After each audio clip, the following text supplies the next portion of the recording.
Marufa Akter ম্যাথমেটিক্সে honours master শেষ করেছেন।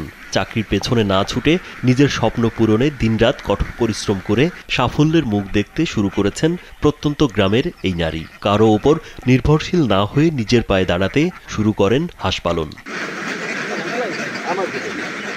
২০২৪ সালের নভেম্বরে ৫ লাখ টাকা খরচ করে বাণিজ্যিকভাবে হাঁস পালন শুরু করেন। নেত্রকোনা থেকে ১৩০০ খাকি ক্যাম্বল ও চিংডিং জাতের হাঁসের বাচ্চা সংগ্রহ করেন। পরে বাড়ির আঙ্গিনায় পতিত জমির ওপর গড়ে তোলেন হাঁসের খামার।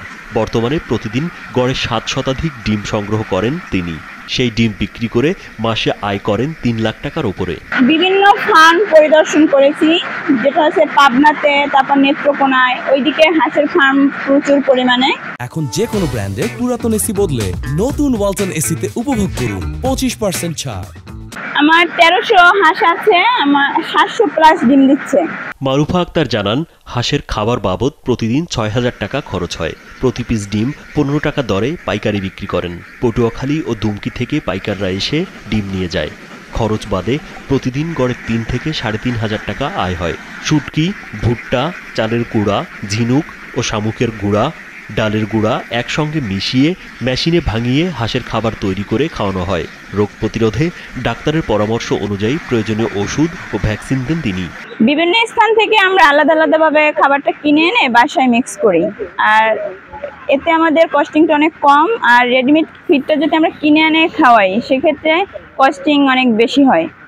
আর যাতে ফার্মের বিষয়ে কস্টিং একটু কমে করা যায়, এটাই সব থেকে লাভজনক।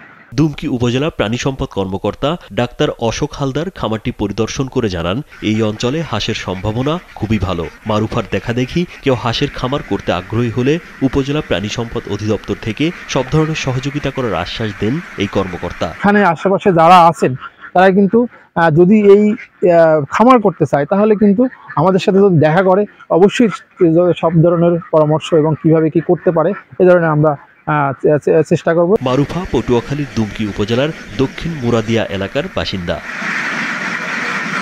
রাজীব বিশ্বাস, কালবেলা।